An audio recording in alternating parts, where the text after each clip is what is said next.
আসসালামু আলাইকুম। সবাই কেমন আছেন? আশা করি সবাই ভালো আছেন। আমরা আলহামদুলিল্লাহ ভালো আছি। আজকে চলে এলাম নতুন আরও একটি ব্লগে। আসমা স্টোরিতে আপনাদের সবাইকে স্বাগতম জানাচ্ছি। প্রতিদিনের মতো আমি আজকেও আপনাদের সাথে আছি। তো আজকে হচ্ছে যে আমি এখানে মাছ নিয়েছি হচ্ছে আর পুঁইশাক নিয়েছি রান্না করব। এই মাছটা হচ্ছে রোবালু মাছ। এটা হচ্ছে সামুদ্রিক একটা মাছ। পর্তুগালে এই মাছটাকে রোবালু বলে, জানি না অন্য দেশে কী বলে। পালং শাকটা অলওয়েজ আমি একটু ডাল দিয়ে রান্না করার ট্রাই করি, কারণ হচ্ছে যে বেশি না, সামান্য পরিমাণে একটু ডাল দিয়ে রান্না করার ট্রাই করি, কারণ হচ্ছে যে একটু ঝোল ঝোল মাখা মাখা হয়, তাহলে খেতে খুবই ভালো লাগে। তাই হচ্ছে যে আমি এখানে ডাল দিয়ে ভালো করে মিক্স করে নিচ্ছি। আর হচ্ছে মাছটা তো আগে থেকে কষিয়ে রেখেছি, সেটা তো আপনারা দেখেছেনই। তো রান্নাবান্না শেষে আমি চলে এলাম হচ্ছে যে একটি সুন্দর একটি জায়গায় ঘোরার জন্য। আজকের ওয়েদারটা হচ্ছে খুবই ভালো একটা ওয়েদার।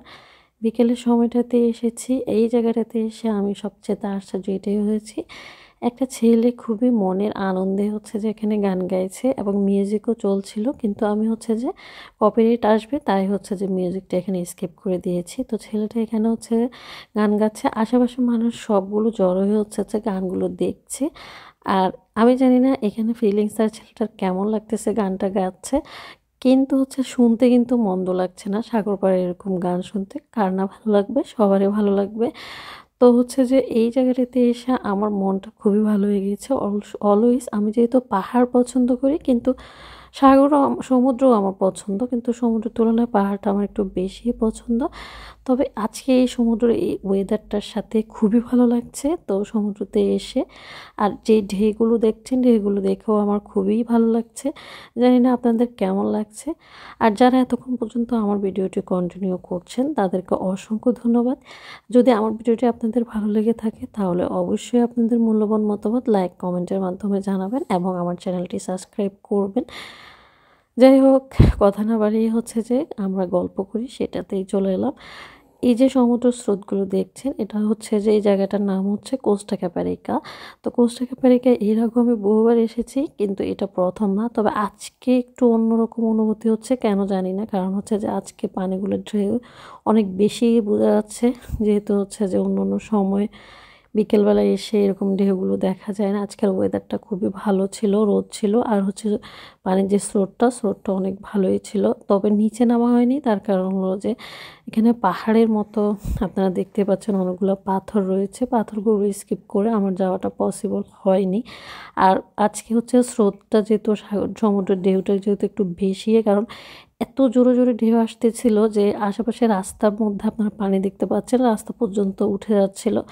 তাই ভয়ে আর নিচে নামার সাহস কেউ পাচ্ছে না, আমি একানো, সবাই হচ্ছে উপর থেকে দাঁড়িয়ে দাঁড়িয়ে সমুদ্রের ঢেউগুলো দেখছে, কিন্তু কেউই হচ্ছে ভয়ে নিচে নামছে না, কারণ এখানে ডেঞ্জার হতে পারে। আবার পাথরের সাথে হচ্ছে কোন দুর্ঘটনা ঘটতে পারে, যার জন্য হচ্ছে যে কেউ নিচে নামার সাহস করেনি। আর যারা নেমেছে আশেপাশে তারা অনেক দূর থেকে হচ্ছে যে সমুদ্র স্রোতটা দেখছে। আর আজকেও হঠাৎ করে আপনাদের ভাইয়া হচ্ছে আমাকে এই জায়গাটাতে নিয়ে আসছে। এখান থেকে আমাদের বাসায় যেতে কিংবা এখানে আসতে আমাদের বাসা থেকে প্রায় 1 ঘন্টার মতো সময় লাগে, যেহেতু হচ্ছে যে এটা ভাস্কো দা গামার ব্রিজের অপোজিট পাশে আলমাদাতে। তো এখানে আসতে একটু সময় লাগে, কিন্তু তারপর আমরা চলে এলাম, স্রোতগুলো দেখছি। আসলে পর্তুগাল তো মোটামুটি বিখ্যাত হচ্ছে সমুদ্র সৈকতের জন্য এবং পাহাড়ের জন্য।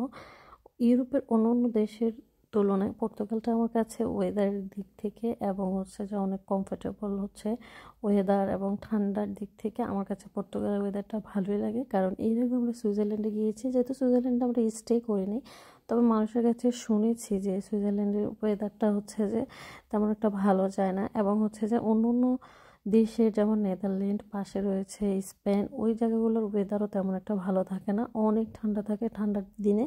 আর গরমের দিনেও তেমন একটা হচ্ছে বৃষ্টি বৃষ্টি থাকে সারাক্ষণ, ওয়েদারটা ভালো থাকে না। তবে পর্তুগালের ওয়েদারটা হচ্ছে যে আমরা ম্যানেজ করতে পারি, তার কারণ হলো যে বাংলাদেশের ওয়েদারের মতোই, যখন ঠান্ডা পড়বে তখন হচ্ছে মোটামুটি ঠান্ডাই পড়ে 2 ডিগ্রি 3 ডিগ্রি, এর বেশি আর ঠান্ডা পড়ে না। আর হচ্ছে যখন গরম থাকবে তখন হচ্ছে 28-29 ডিগ্রি, মানে সামার, যখন সামার সিজনটা থাকে 28-29 ডিগ্রি থাকে, একটা সহনীয় থাকে।